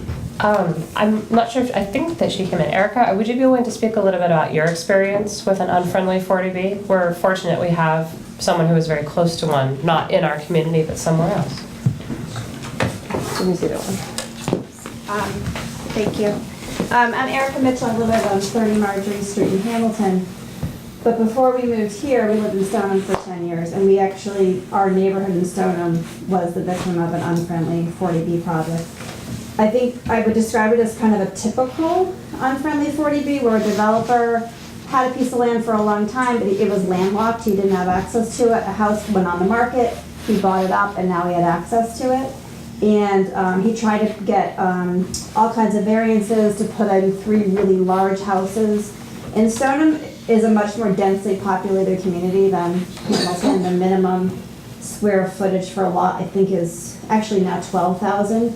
But the neighborhood we were in, most of us were in really old houses. We had 4,000 square foot lots. So it was very densely developed already. He was trying to put 3 enormous houses on about a ½ acre of land, and he couldn't beat the variances. So the town turned him down. He came back with a 40B, which is what I would describe as an unfriendly 40B. He was trying to put in 24 40-foot high townhouses on that same piece of land. So you can imagine we were a neighborhood, similar to downtown here, really small lots, old houses. The neighborhood was subdivided in 1890. It was Victorians, colonials, capes, already pretty dense. And then they wanted to put 24 super high units. So our neighborhood, the town wasn't supportive at all. I'm very grateful to live here in a town where we're trying to proactively figure out something, because this is what'll happen. You'll get something you absolutely don't want. Our planning board, or actually the zoning board in Stoneham, was made up of an electrician, a plumber, a contractor. It was all people in the trades, so they weren't going to turn anything down. And our neighborhood hired an attorney to represent us. And the zoning board said nothing we can do about it. And we spent 3 years and about $65,000 fighting the development. And in the end, we quote unquote won by getting the development down to 8 units, 2 of which were affordable. So after 3 years in a long battle, Stoneham only got 2 more affordable units out of it. They were owner occupied, so The units were owned by the occupants, but they got 2 units out of it, the whole thing. One went to a teacher, one went to a firefighter. They were lovely people. Once they moved in, we welcomed them all into our neighborhood. We invited them to our block party every year. They were great people. It's just that it wasn't in fitting with the neighborhood we were in, and so it became a negotiation of how high will they be, how will the lights work, what will the buildings look like, what color will they be, how will you plant screening. It became a negotiation. It didn't become we couldn't get it turned down, basically. So that's why I encourage people to be part of the conversation and try to have a say. It may not be your first choice, but you're better off being part of it than having something come in you absolutely don't want. And, I think someone asked the question about how likely is it. Well, none of us know, and that's the problem. So if we're proactive about it, we have a say in what happens. If we're not, we're going to definitely get something we don't want at some point. It's just a matter of when. Thank you. Question in the back. We are lucky to have a friendly 40B developer in our audience here. And the reason I wanted to ask is that the Affordable Housing Trust showed Andrew, I think, 5 different properties, or 4 anyway, and he's evaluated them, and he still, after 2 years of being friendly, hasn't been able to get started. So I'm sort of interested in what his views are. So the question or the comment/question is that we do have a friendly 40B developer who's present with us, who's one of our community host agreements, which is great, Harbor Light Community Partners, and Andrew DeFranza is here. The question was, in the beginning, he was shown several properties. I think you said 5 properties. Does that sound about right? Plus or minus? 4, yeah. Someplace between 3 to 5? A bunch. Properties, and that was several years ago, and now we are years forward, and how come we really haven't done anything? And I know I know enough to know that's a super duper loaded question. I think we should try to answer it a little bit. I have feelings on it, but I would like to try to steer a conversation and get to something productive, but I think that we all have different perspectives on it. Well, Mark can maybe answer the first part about all the properties that were talked about.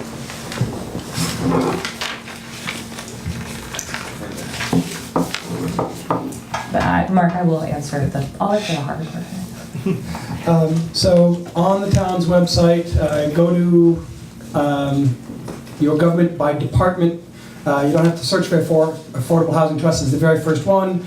On one of the documents, you'll see, on one of the pages, you'll see a link to this document, and each row is a different property that we considered. And if you see a stop sign, we stopped for some reason.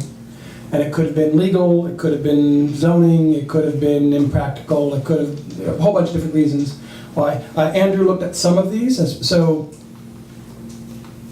we've been talking to Andrew over the years for a long time, but most recently from Long Meadow, we started with one project, and in the search for something as an alternative and smaller, that's when we had all of these properties revisited.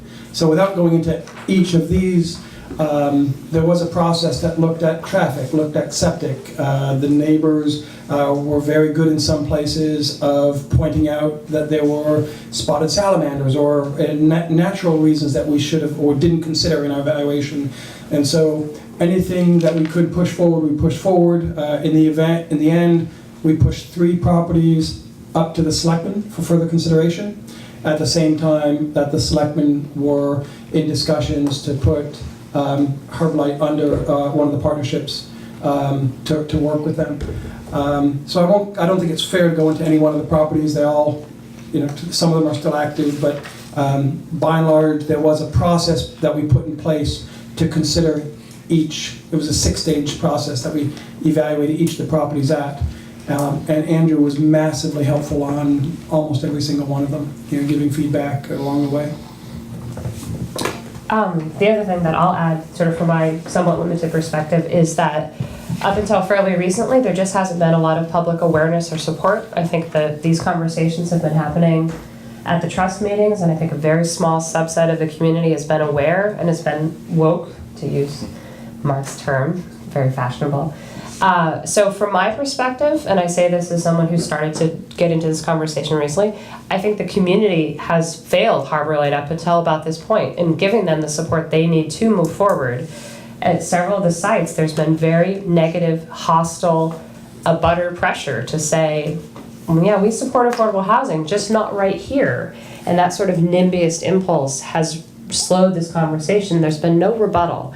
So I would say that now there is community pressure, and I would say we're part of that too. We need to support these projects moving forward, because if we've said Harbor Light has proven itself to be a very favorable, friendly developer. Andrew has tried to work with us, he's tried to work with the town, and hasn't had a lot of support. And I feel like that has been on all of us, and I think that that is finally starting to change, in my opinion. So I think that's encouraging.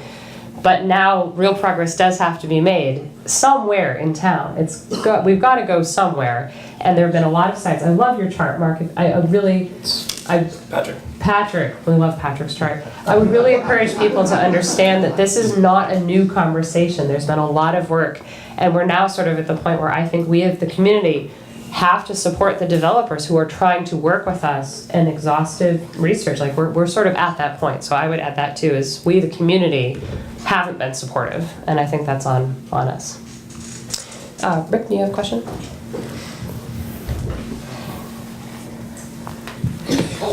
I think this is a great undertaking tonight, educational information, and I want to add to that, because it's really an informed population that will help make the change in town. The planning board is undertaking an update of the housing master plan that we did 15 years ago. So we're going to be looking at all types of housing, not just affordable housing. We'll be looking at market rate housing that's financially accessible to different income groups in town. And we'll start off by really looking at who are we as a town? What are the demographics? How many seniors? What are the income levels? What do we have for housing? Where are the deficiencies and where might we go? The planning board is going to hire a consultant to help facilitate a very public discussion about the finances, about the zoning, about the people in town, to provide a baseline of factual information. And I think that's what's really lacked in many of the discussions. People, pro and con, have come to the table, some very well informed and some very misinformed. And it's really muddled the discussion. And I think it's confused a lot of people as to what are the facts. So in hopefully July, August, we will initiate that, and I'm guessing it's going to be a 6 to 12 month process that's going to be very much focused on engaging the public, because we need your input.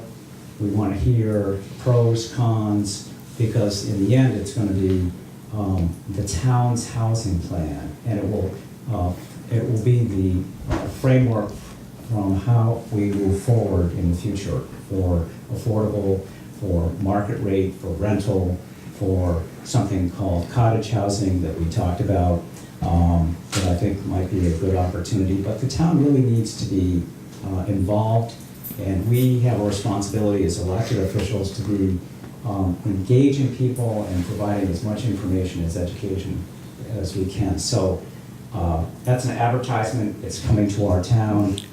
Please be involved. Please pay attention. Please give us your feedback. Thank you. Thank you.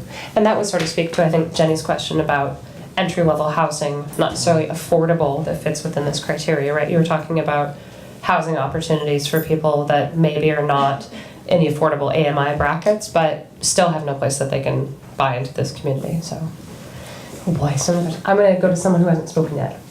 I just wanted to talk a little bit about smart growth and how that factors into your planning. The question was, can you talk a little bit about smart growth and how that factors into our planning?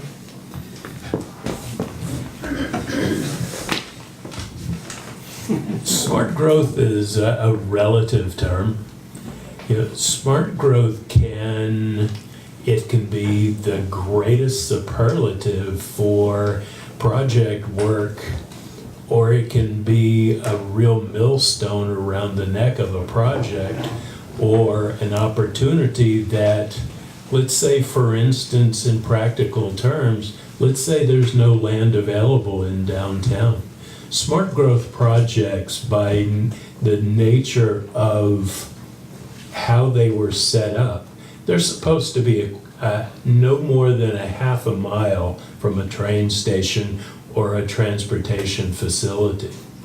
You know, it's wonderful to be able to motivate people and development to take place within a ring around these transportation facilities. Much of the world depends on smart growth.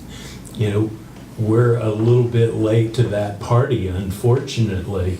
But another part of this, you know, to think in practical terms is, like I had mentioned, we don't have a dearth of available property in downtown within that half a mile district from the train station.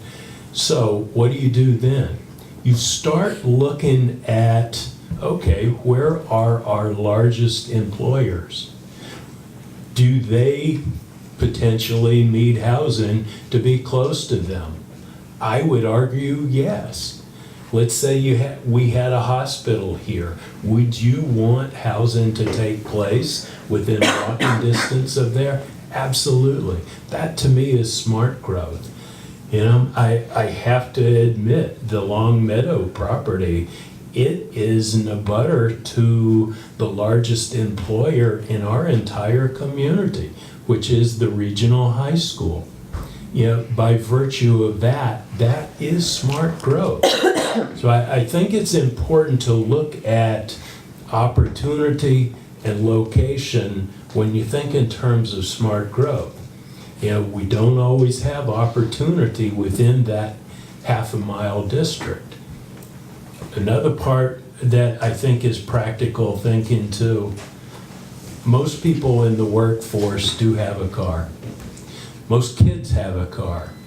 I think that, you know, it's to locate development out of downtown is not necessarily a bad thing. One of the discussions I had with the seniors about 2 or 3 months ago was, you know, where do you want senior housing to take place? And time again, the responses I got from the seniors were, don't shoehorn us into one location. You know, this person has a dog. They want to be able to walk on a trail. They want to have a garden. They want to have the ability to not have to walk on a sidewalk. They want to be out of town.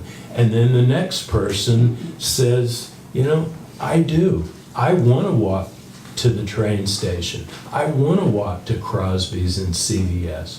So what they told me to take away from that meeting is that don't shoehorn us. We need housing all over town.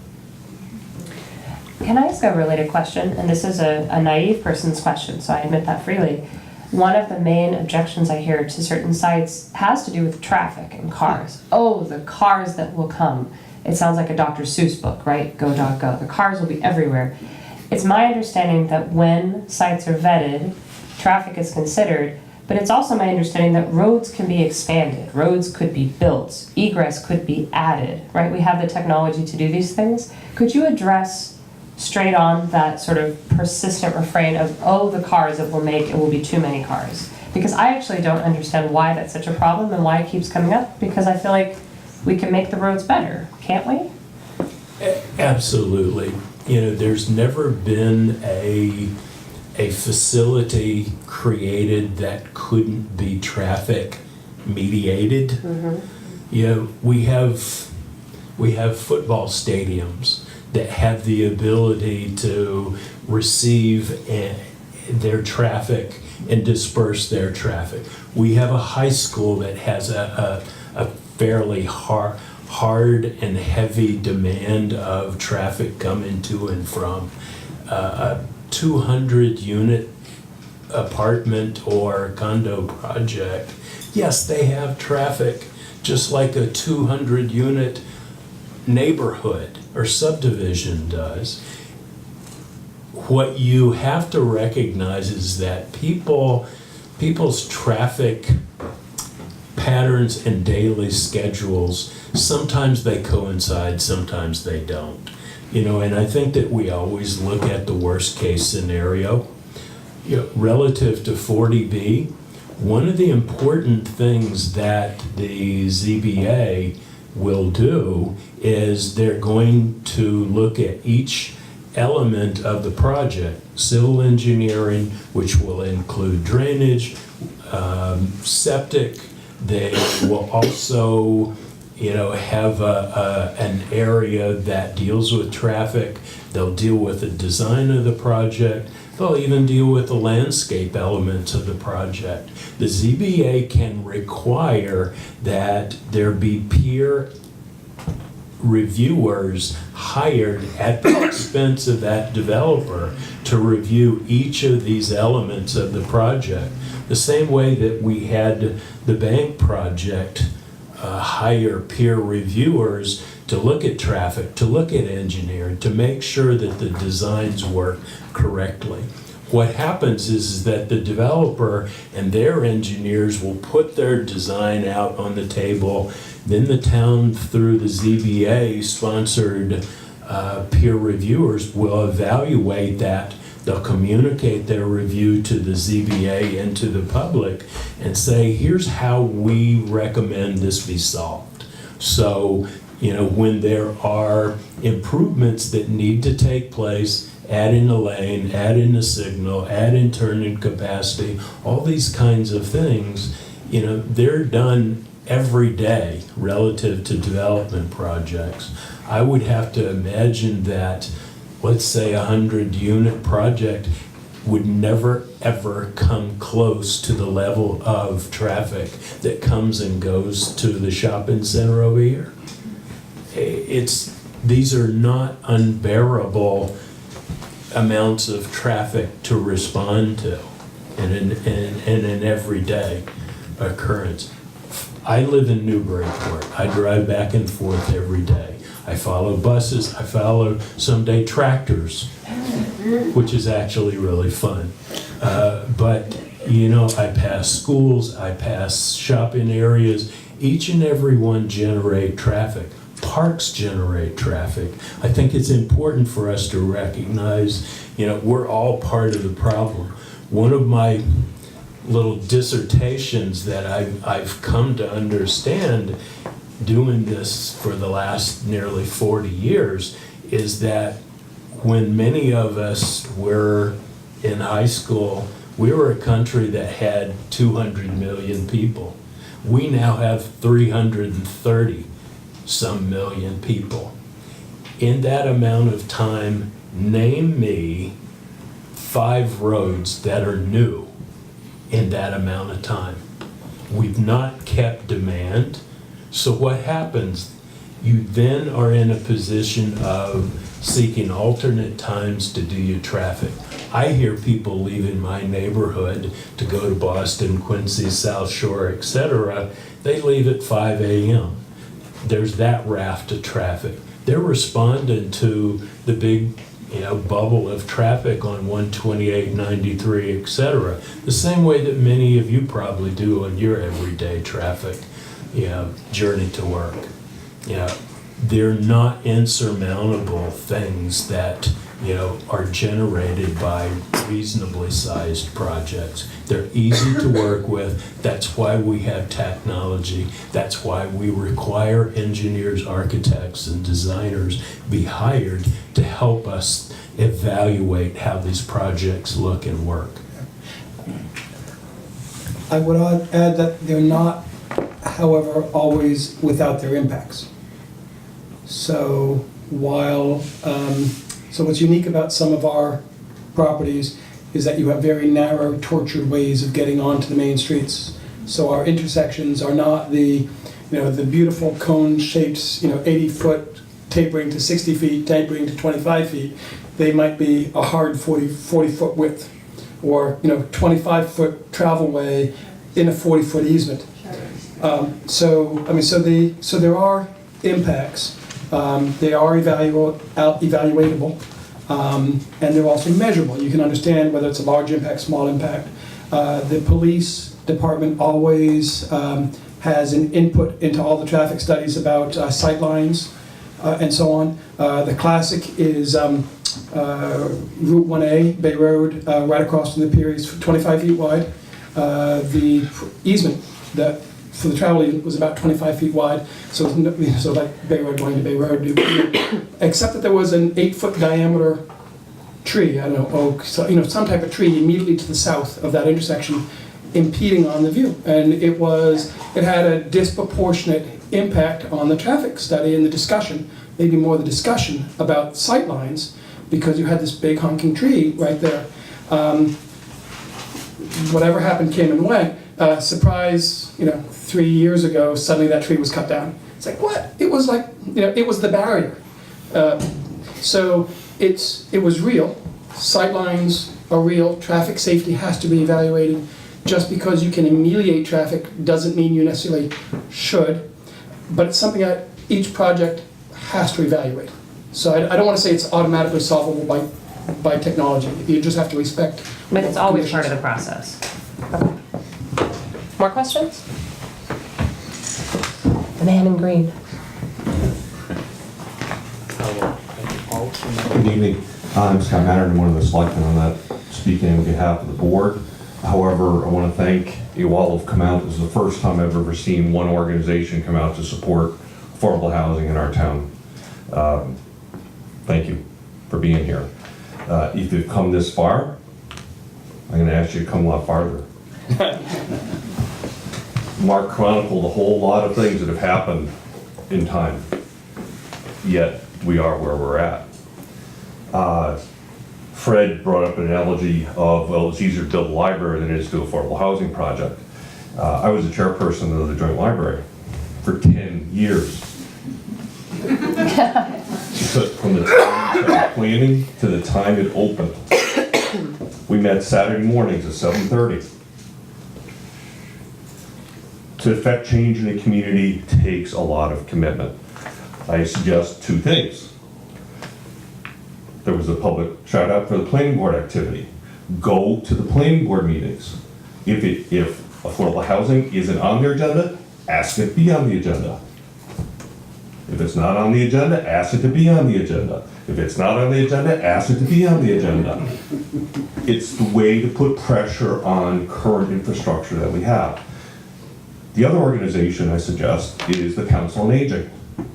The Council on Aging meets on Wednesday mornings, first Monday or first Wednesday, I think, of every Wednesday right here. They are doing something called an Aging Communities Plan. An Aging Communities Plan, you can think of it as like an overlay for seniors with in our current town. We heard about seniors' needs for housing, want to stay in town. Well, the Aging Communities Plan needs to consider this, and the voice of the seniors needs to be heard. We need to help the seniors' voice need to be heard. Same thing. Please go to the Council on Aging meeting. Is affordable housing on the agenda? Please go to the meetings. There's affordable housing on the agenda. It's the same type of approach that takes a lot of persistence. It takes organization, it takes communication amongst yourselves to make that be effective. But it takes that kind of persistence. The town has mixed results with our plans. Some plans we chunk right along on. Some we don't do so well. Our joint rec master plan was one of them. Clipping away. Guess what? We're doing all the things. The housing production plan, not so good. Well, I'll get off the stage here, but I think if you've come this far, you care. If you actually want to make the change, it's going to take a lot more steps. So I'm not trying to scare you. Just keep the pressure on those groups, and we'll get there. Thank you. Thank you. Anyone else? No other questions? Karen has one more question. I was just echoing what Scott said. I think one of the key things I heard at the table today is our zoning only allows for single-family housing. So I think that's one thing that people do have to pay attention to and see where there is an opportunity for change, bring in different kinds of housing and more affordable So housing. she's saying that we need to have some consideration of changes to the zoning to make it easier to build different kinds of structures. Get involved there. Anything else? No? So I want to thank everyone. Oh, I don't have a question, but I do want to thank you for organizing this and pulling together.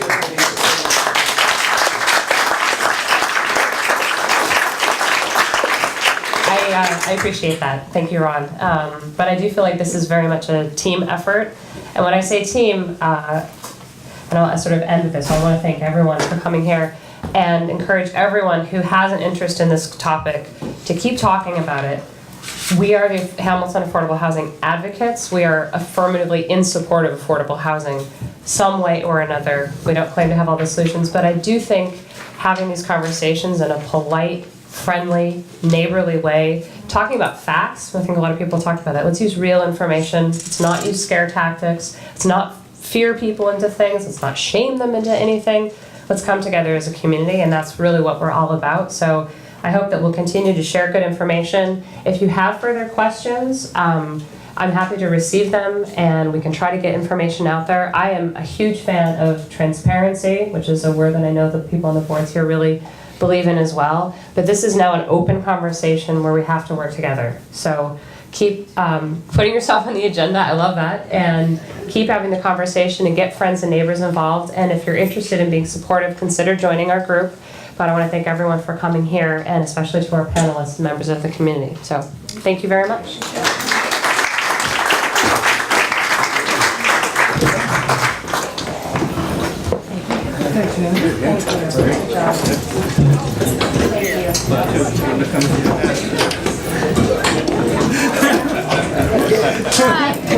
Thank you.